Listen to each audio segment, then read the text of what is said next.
हाँ, हम कानपुर से हैं और हमारे यहाँ सिर्फ होली नहीं होती, होली का गंगा मेला होता है। और कोई ऐसा वैसा मेला नहीं, बस चले जा रहे हैं। 1942 में इस मेले की शुरुआत भई रही। उस समय था ब्रिटिश राज। हटिया जो कानपुर का दिल कहा जाता था, वहाँ कपड़ा, गल्ला, लोहा, स्टील, हर चीज की हाट थी। अब अंग्रेजों ने लगा दिया बैन और कहा कि ट्रू इंडियंस होली नहीं खेले। हटिया में एक जगह थी, उसका नाम था रज्जन बाबू पार्क। कनपुरिया ठहरे कनपुरिया, तो रज्जन बाबू पार्क में सब जमा हो गए, होली खेलने लगे और इसके साथ साथ तिरंगा फहराया। इसकी भनक अंग्रेजों को लग गई। सारे के सारे होली खेलने वाले लोगों को बाल से पकड़ के खींच के ले जाने लगे। इधर बच्चों ने घर में जा खबर कर दी कि अरे पैदल को लेके जा रहे हैं, और पैदल से शब्द बन के आया कि पधेल के लेके जा रहे हैं। क्रांतिकारियों का डेरा हटिया में गुलाब चंद सेठ के यहाँ होता था, तो सीधी सी बात है होली भी तो वहीं होगी। अंग्रेजों ने वहाँ पहुँच के होली खेलने से मना किया। गुलाब चंद सेठ ने कहा नहीं मानेंगे, उठा लो जो उठाओ।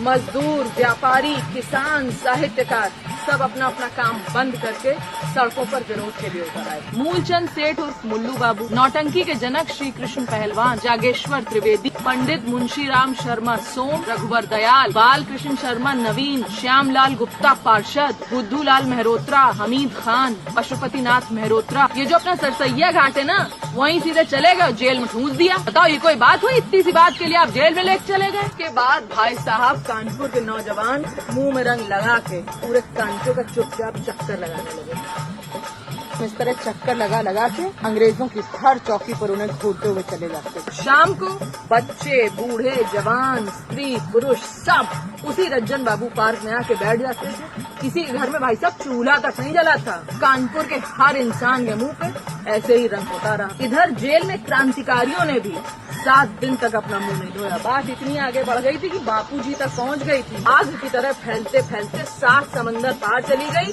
वहां से एक अफसर को बुलाया गया, वो कानपुर आया, किसी तरह सुलह की गई। और 7वें दिन, जिस दिन अनुराधा नक्षत्र था, इन क्रांतिकारियों को रिहा किया गया। फिर क्रांतिकारी बाहर निकले, सबके मुंह रंगे, पूरे शहर के मुंह रंगे, और लोग इतने खुशी दीवाने हो गए कि रंग खेल खेल के बार बार गंगा जी में कूद जाते थे और खुशियां मनाते थे। लोगों ने क्रांतिकारियों के स्वागत में भैंसा गाड़ी, ऊंट गाड़ी, यहाँ तक कि ठेले तक का इंतजाम किया था। और सारे के सारे क्रांतिकारियों को उस भैंसा गाड़ी और ठेले पर बैठा के पूरे शहर के चक्कर लगाए गए। और बाद में रज्जन बाबू पार्क में आकर वो होली समाप्त हुई। गंगा मेला की होली चालू होती है रज्जन बाबू पार्क हटिया से, फिर पहुंचती है जनरलगंज, मनीराम बगिया, मेस्टन रोड, तिलक हॉल, बीच वाला मंदिर, कोतवाली, टोपी बाजार, चौक सराफा, कोतवालेश्वर मंदिर, संगमलाल मंदिर, कमला टावर, अपना तील खाना, बिराना रोड, लाठी महल, जनरलगंज, और फिर वापस खत्म होती है हटिया में। इस दिन क्रांतिकारियों के हाथ में सडनली कुछ था नहीं,